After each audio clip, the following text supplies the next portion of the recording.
A couple of weeks ago, I made a game in just 7 days for the Brackies Game Jam. For those of you who don't know, game jams are a competition where you're given a limited amount of time to make and release a game, usually with a given theme. Hi, my name is Jordan, I'm a game developer currently using the Godot engine, and recently I've been feeling kinda burned out. I've been wanting to try something different for a long time, and finally I thought, why not join a game jam? And so I've decided to make a game in a week. Before the jam actually starts, there's something called a voting period, where everyone gets to vote on a poll to choose which theme they'd like to make their game around. The theme that ended up winning was Nothing Can Go Wrong, which I have to admit was not the one I wanted to win, but luckily I thought of a game idea which, in my opinion, suited the theme pretty well, which brings me to day one. I was pretty busy on day one, so the entire day was spent just figuring out what I want my game to be about and how do I make it fit the theme. At first, my idea was that you'll play as a scientist who's supposed to figure out a formula without being told how to do it.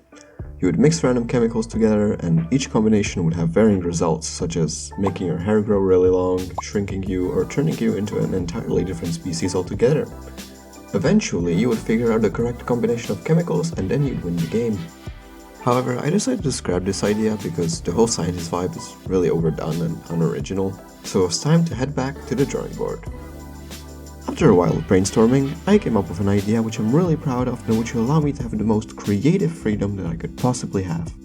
Instead of being a scientist, you work for Willy Wonka. You mix ingredients, some of which you're seeing for the first time in your life, and your goal is to make one of his wonderful candies without following a recipe. It's the same concept as before, with a slight change.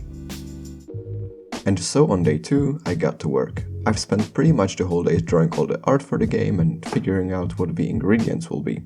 Some of them are your traditional ingredients, like cocoa powder, and others are very rare ingredients that you can only obtain in unexplored corners of the world.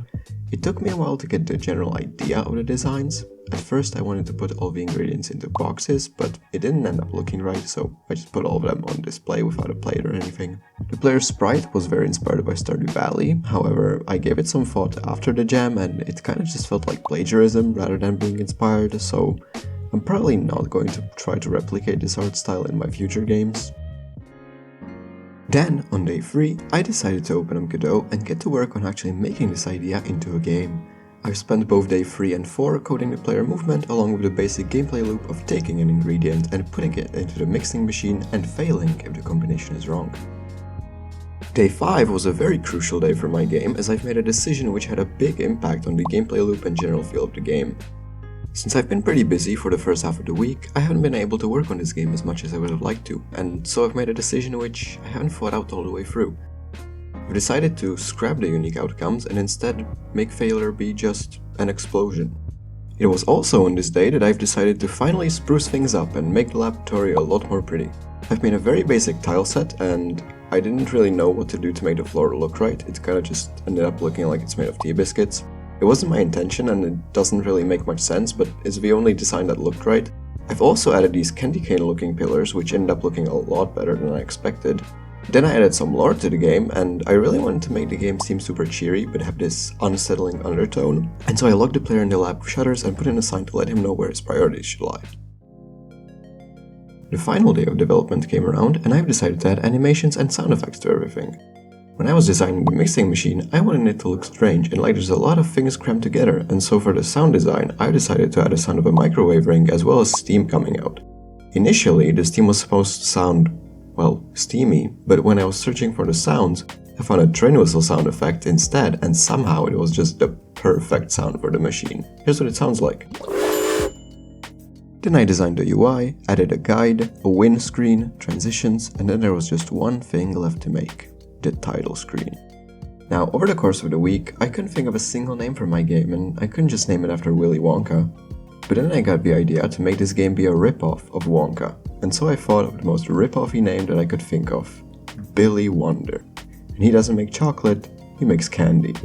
And so I've hopped into Sprite and designed a logo for the title, Billy Wonder's Candy Factory. I'm really happy with the name and I'm pretty proud of how the design came out. Then I designed the main menu, added music, and made the itch page for the game. Overall, I'm pretty proud of the end result. For the main menu, I was going for an old Nintendo kind of vibe with a scrolling background and a jumpy title. The day ended with me submitting the game to the jam and setting up all the info.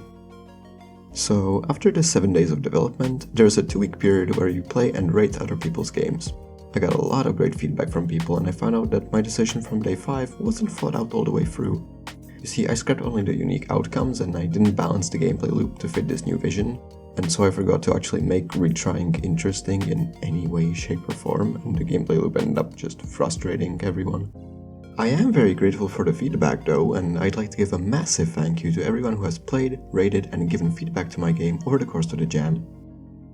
Now it's time to reveal the results.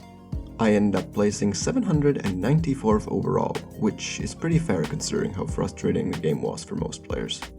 Even though I didn't win and the game wasn't a huge success, I'm not really that sour about it because the jam was a lot of fun, I got to play tons of amazing games and I found some extremely talented creators. I tried to play about 10 games each day and ended up playing 143 overall. I'm really grateful that so many people took time out of their day to play and rate my game, and I also appreciate you for watching this video till the end. If you enjoyed watching, remember to hit all the buttons below and I'll see you next time.